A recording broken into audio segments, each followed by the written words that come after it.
In 1682, a warship carrying James Stuart, the future King of England and Scotland, ran aground off the coast at Great Yarmouth and sank, with the loss of many lives. It's one of those what-if moments. How would history have been different had the Catholic King James II never reached the throne? For over 300 years, the wreck of the Gloucester lay undiscovered on the seabed. It was found 16 years ago by two brothers, and this weekend some of its treasures go on display in Norwich. I went to take a look.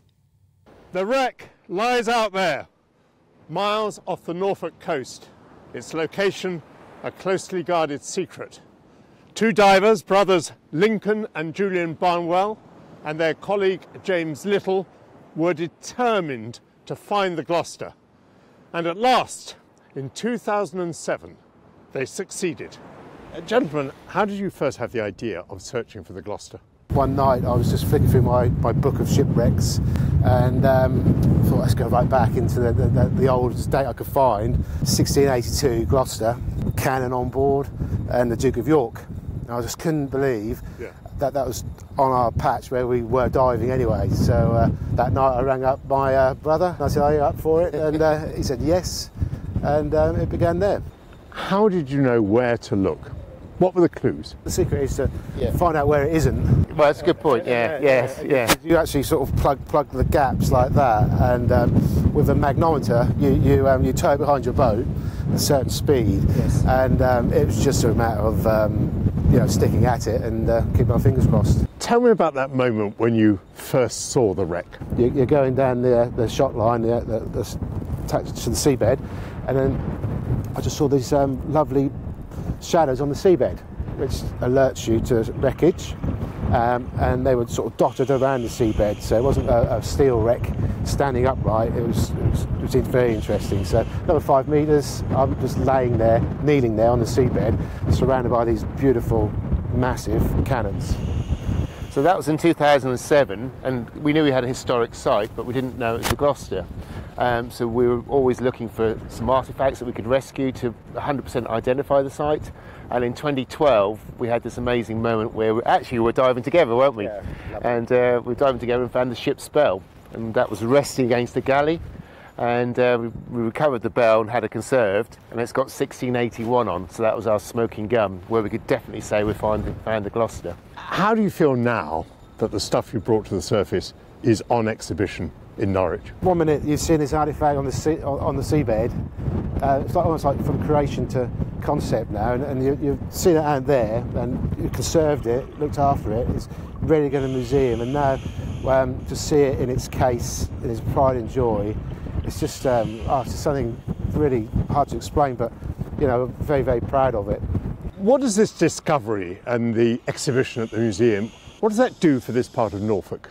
I hope it's something that people can be proud of and feel good about. We need a bit of good news sometimes, and hopefully this is a good news story for people. We've always made everybody aware we're doing this for Norfolk. This is Norfolk's opportunity to have a 17th century Mary Rose, the Stuarts. It's on and Great Yarmouth. There's a lot of connection here with the history of Great Yarmouth.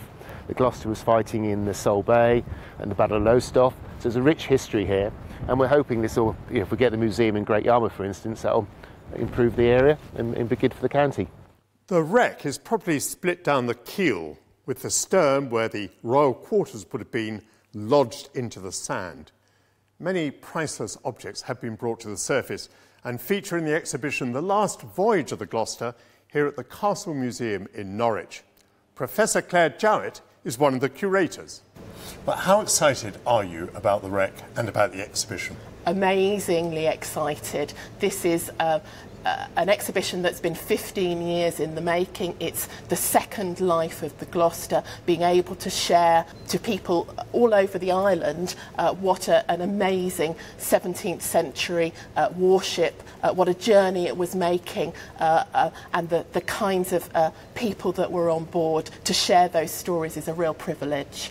What's come to the surface so far? What's excited you? Oh, that's like choosing between one's children, but 149 bottles of wine, 49 with some contents, 29 with contents and my favourite word, ullage, which is air, still in them, a leather pouch. that amazingly has 5 crowns stamped on it, and this is the crown of St Edward that was made for Charles II in 1661, and the crown that Charles III will wear in May this year. So amazing to have that royal insignia on the leather pouch. The bell was rescued weighing 20 stone when it first came up, but once conserved it's now, I think, lost about 8 stone, but it's beautiful. It's got a 1681 date on it, and that was decisive in identifying this as the Gloucester. The exhibition just shows the potential for what may exist. This is not yet the whole haul from the ship. What could be still under the seabed is truly incredible to think about. The future King James II nearly drowned that day. Does it make you think about how different history might have been? We might have a very different island story if James had drowned that morning. The glorious revolution of 1688, when William and Mary invaded and James lost his throne, might never have happened. Mary might have inherited in 1685 when her uncle Charles II died, but in 1682 it would have been possible that James's illegitimate son, the Duke of Monmouth, could have become the next James II, a different James II and 7th from the one that we got, and a Protestant king. And if we're going to say that there might not have been a glorious revolution, no Battle of the Boyne either. Exactly. So the future King James II was lucky not to drown that day. Were there any other famous lucky survivors? John Churchill, the future Duke of Marlborough, was accompanying James. He was his right-hand man. He was in his early 30s at the time, and of course a great military strategist for the country.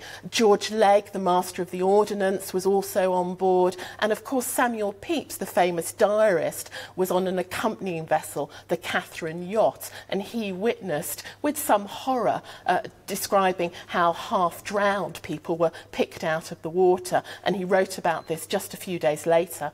What do you think this exhibition, this find, means for this part of Norfolk, to have this splendid exhibition here? I think it's a brilliant thing for Norfolk. We hope that this could be Norfolk's Mary Rose, telling British people about what happened on that fateful morning, allowing people to understand a 17th century ship and the types of people that were on board, not just the nobles.